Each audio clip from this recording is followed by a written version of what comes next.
Color yellow. Color of the day, yellow. Praise God.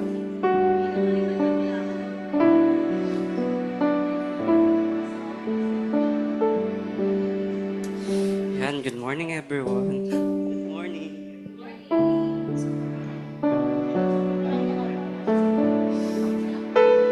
Good morning. So before we start, let us pray. Father in heaven, O Lord God, Lord, we ask for your presence, Panginoon, O Lord God, sa gawain na to, Panginoon, Lord. Ikaw ang manguna, Panginoon, O Lord God, sa magsasalita, Panginoon, Lord God, sa aming praise and worship leaders, Panginoon, Lord God, sa aming music team, Lord God, and even sa mga nasa Zoom, Lord God, sa mga makikinig, Panginoon, O Lord God, Lord, touch their heart, Panginoon, O Lord God. Lord, ikaw ang pupurihin, Lord God, ikaw ang aming sasabihin. In Jesus' name we pray, Amen. So yun, ano ba yung devotion natin for today? So our devotion for today is yung sa 1 Corinthians chapter 9 verse 24 to 27. So sabi dito, basahin ko na is, sabi dito, ito yung letter ni Apostle Paul. So sabi dito, don't you realize that in a race, everyone runs, but only one person get the prize? So run to win. All athletes are disciplined in their training. They do it to win a race that will fade away, but we do it for the eternal prize. So I run with purpose in every step. I am not just shadow boxing. I discipline my body like an athlete, training it to do what it should. Otherwise, I fear that after preaching to others, myself might be disqualified. So, yun. So makikita natin dito sa verse na yun. So sa verse 1 Corinthians chapter 9 verse 24 to 27. So ginamit ni Apostle Paul yung image ng isang race or yung karera. 'Di ba? It reminds us sa Christian life is hindi naman ito yung mga casual walks lang na walking lang tayo, 'di ba?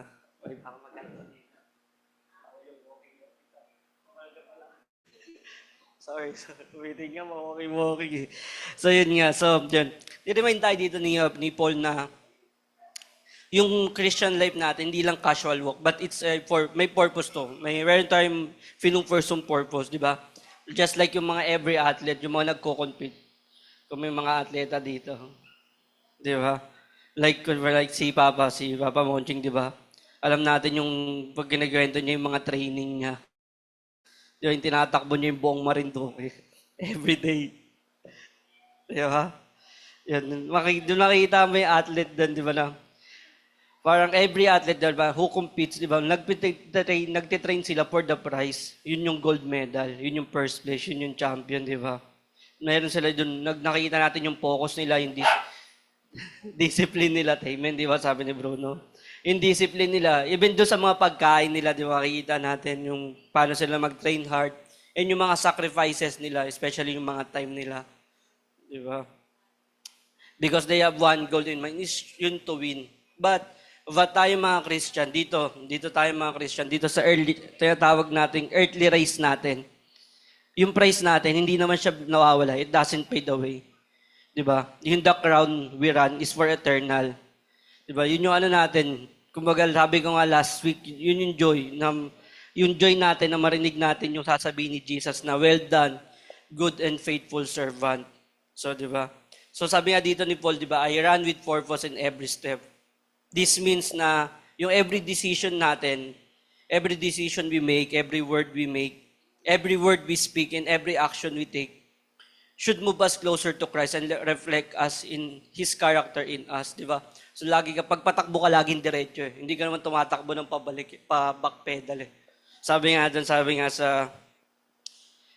sa isa sa mga tagline doon sa Manila, kung nababasa nyo to, di ba? Step forward, never back down. It's always we're moving forward doon sa pinapagawa ni Lord. Hindi tayo lagi nagbaback down. Hindi tayo para hindi tayo para makipag-tug of war kay Lord. Ang ano natin is we follow. Para siyang, kung alam niyo yung larong yung sack of praise, di ba? Hindi naman yung pabalik eh. Lahat sila tumatakbo, sabay-sabay daw dire-diretso, sabay-sabay. Minsan magkakasunod, pero hindi siya Hindi tayo nagbabackpedal, di ba? Sinabi din niya dito na, I discipline my body like an athlete. In other words, di ba? In other words, we must train our spiritual lives through prayer, the word, worship, and obedience so that our faith stays strong and focused. Di ba? Sabi nga, a runner can't win if they stop halfway or get distracted. Likewise, we must stay faithful and consistent in our walk with God. Di ba? Then Paul ends with sober reminder that he doesn't want to preach to others, then find himself disqualified. The challenge is us to live what we teach. Di ba? Sabi nga, we walk the talk. Di ba? Mahirap kasi yung we talk and then we don't walk. So dapat lagi tayong nakapokus dun sa kung ano yung pinipreach natin, ano yung message natin sa mga kapamilya natin, sa mga kaibigan, sa mga kakilala, is makita rin sa atin. Hindi na, porque sinabi natin, like, sabi natin, children, obey your parents. Di ba? Sinasabi natin sa mga kabataan natin. Tapos makikita nila sa atin, hindi natin sinusunod yung mga magulang natin. So, wala na yung pinipreach natin. Di ba? Di ba? Yun nga. So, di ba? Yun, to make, di ba? The challenge us to live what we teach. Yun nga. So, to make sure na yung private life natin honors God as just as much as our public one. So, yun, di ba? So, laging nandun yung battle kapag, di ba, lagi kong naririnig madalas, yung battle, yung spiritual battle natin is kapag mag-isa na tayo. Hindi yung kapag nasa public tayo. So, lagi din nating make sure din na even in our private time, di ba, yung tayo, yung sarili natin, yung natawag natin yung mga me time, is kasama natin si Lord. Hindi tayo na papadala ng kung ano yung nakikita natin, ano yung naririnig natin, nakita sa Facebook, naririnig, or pinapanaano natin ng mga kaaway, binibigay sa atin. But we should focus on kung ano yung pinapagawa pa rin sa atin ni Lord. So our challenges sa atin ngayong week is we should run with purpose, di ba? Don't drift through your spiritual life. Pursue God intentionally. The number 2 is we should discipline ourselves, di ba? Paano natin madidiscipline yung self natin? Let's set aside mag-set tayo ng mga oras like sa mga prayer, sa mga reading ng scriptures, and also living our life, di ba? Living out yung faith natin kay Lord. Ipakita natin sa mga taong nakasalubong natin, sa mga kakausap natin na buhay yung Diyos, na yung faith natin is nasa kay Lord lang lahat. Hindi nasa sarili natin, kundi kay Lord lang mismo lahat. Lahat ng problema, lahat ng pinaplano natin, mga business, lahat ng mga hinihiling natin, itaas natin lahat kay Lord, di ba? Then lastly is we should keep our eyes on the eternal prize. Di ba? The Lord wants us to hindi tayo maging distracted dun sa mga bagay na hindi naman naglalas, di ba? Yung sa mga bagay na hindi naman tumatagal.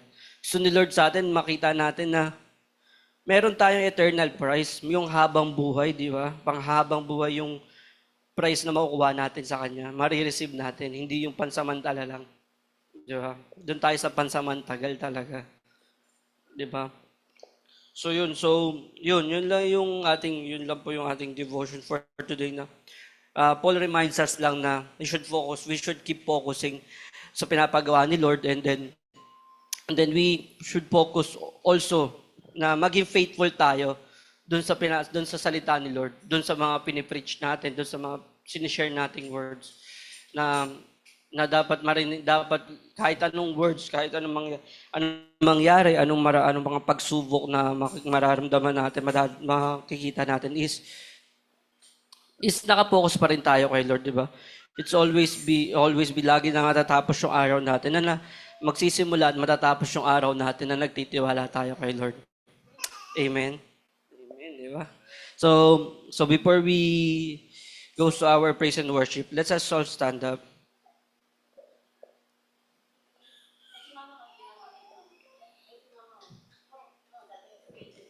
Let us all stand up and let us feel the presence of the Lord.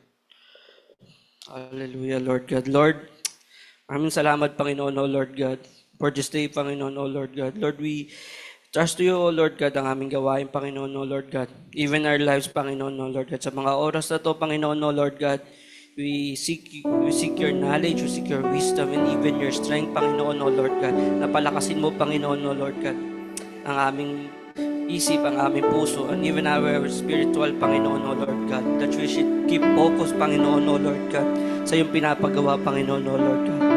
Lord, we ask, O Lord God, na bigyan mo kami, Lord God, ng kalakasan, Panginoon, O Lord God, to run forward, Panginoon, to run, Panginoon, Lord God, towards, Panginoon, O Lord God, sa iyong pinapagawa, Lord God. At the end of our lives, Panginoon, O Lord God, Lord, maririnig namin, Panginoon, O Lord God, ang salitang, well done, good and faithful servant. Lord, we ask everything, O Lord God. We don't ask anything, Panginoon, O Lord God, but we ask for your presence, Panginoon, Lord God. We ask you, Lord God, to guide us, Panginoon, O Lord God, Jesus. Lord, sa aming pag-aawit, Panginoon, Lord God, sa aming praise and worship, Panginoon, O Lord God. Tanggapin mo, Panginoon, Lord God, ang aming awitin, Panginoon, O Lord God, ang aming pagsasaya, Panginoon, O Lord God. Lord, we trust everything to you, Lord God. Lahat ng papuri, Panginoon, O Lord God. Lahat ng pagsamba, Panginoon, Lord God. In Jesus' name we pray. Amen and amen.